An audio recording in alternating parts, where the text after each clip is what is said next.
Hello there, Adam from Wholehearted Hypnosis here, talking to you today and in this series of videos about insomnia. Seems that people are struggling more now than ever to get to sleep and stay asleep. And the people that I have been seeing lately in clinic, the cause of this insomnia in almost every case, in fact I can't think of an exception, has been that they're thinking too much. They feel like they should be able to fall asleep and they can't fall asleep. Now, here's something I want to put forward to you straight away before we move on. One thing that you can do right now is stop trying to fall asleep, because you cannot force yourself to sleep. In fact, trying to fall asleep will actually result in the opposite and you'll stay awake. Instead, you need to learn how to relax. See if that works for you. Hello there, Adam from Wholehearted Hypnosis. Another video about insomnia with a quick tip that I hope will help you find a good night's sleep, not just tonight, but moving on into the future. I have found in clinical practice that helping people with insomnia is often very rapid. 1 to 2 sessions, maybe 3, and people are sleeping soundly. And here's something that you can do even before you come into clinic. Create some consistency around your sleeping arrangements. I.e., go to bed at the same time, wake up at the same time, and create a pattern. Your body gets used to it and it will make it easier for you to fall asleep, stay asleep, and wake up refreshed. It sounds simple, but it's one of the most effective ways for you to get a good night's sleep. When you couple this with some other tips and some other ideas and maybe come into clinic, you'll be sleeping well in no time. Hey there, Adam here from Wholehearted Hypnosis with another tip to help you sleep better and get over insomnia. What I have found in clinic is that everyone who comes in suffering from insomnia is thinking too much. And that thinking is happening at the end of the day because there is no opportunity to think during the day being so busy. All the thinking then happens when that person is slowing down at the end of the day and the brain takes over and starts thinking. The solution to this is quite simple. All I want you to do is allow yourself 5 to 10 minutes every day to sit and do nothing. No phones, no devices, no reading books, no listening to music. Just sit and do nothing and let your brain think, just like your lungs breathe and your heart beats. It's a natural thing for it to do. Let it happen, so when you get to your sleeping time, your brain doesn't need to keep you awake to think. This is one of the most important things that you can do to sleep better.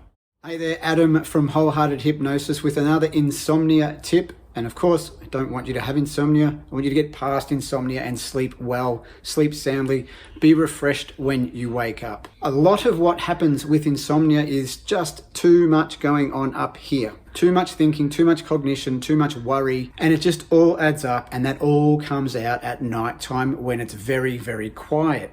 So let's stop that. Let's look at a way that you can get those thoughts out of your head so that you don't have to think about them at night. You don't have to try and remember them. It's very simple. Keep yourself a journal. You don't even have to have a specific way of doing it.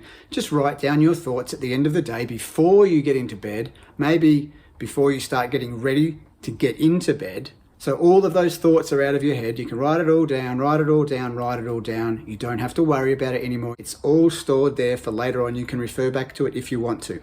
And you can give your mind some time off so you can get a good night's sleep. Hello there, Adam from Wholehearted Hypnosis with another insomnia tip.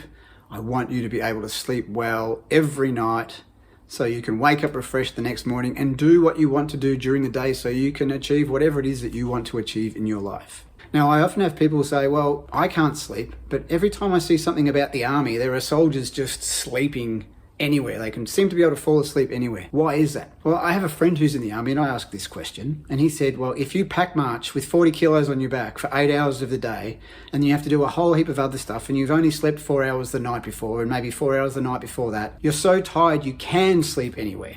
Well, it makes perfect sense. So I wonder if you could do a little bit more physically, move about more to actually wear your body out, to use up your energy. So when you get to bed, you're physically tired. Now, you don't have to exhaust yourself, but if you're tired, physically tired, and your body needs to recuperate, it's much easier for you just to fall asleep. I wonder if that will work for you.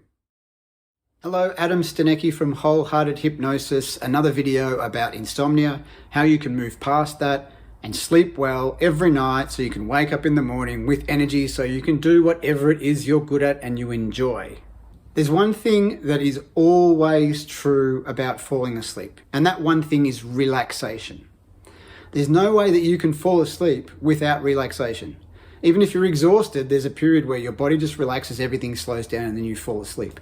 So if you're trying to force yourself to get to sleep, you're in a tense state, you're not relaxed. If you can learn how to relax, and this is actually something you can practice. If you come into clinic, I can show you via hypnosis how to relax deeper than you've ever relaxed before. Once you learn how to do that, you can practice that at home before bed, and you can fall asleep naturally, because sleep happens naturally once you can relax. Hello there, it's Adam from Wholehearted Hypnosis with the final insomnia tip in this series. You may have heard of the term sleep hygiene, setting up your environment, your schedule around sleep so you can effectively set yourself up for sleeping success. And that would be to have a room that's slightly cool, that's dark. But there's one other thing that I would like to talk about right now, and it's devices. We all seem to be using our devices right up until the time that we decide we're closing our eyes to go to sleep. And that gets in the way of the natural bodily processes trying to slow down and relax and prepare for sleep. If you're looking at a screen, if you're digesting more information, then you're not allowing your brain time just to slow down, take the edge off and fall asleep. So I'm going to suggest to you that you create yourself an embargo around the use of any devices for at least 60 minutes before you go to bed. I think you're going to find that this is very valuable for you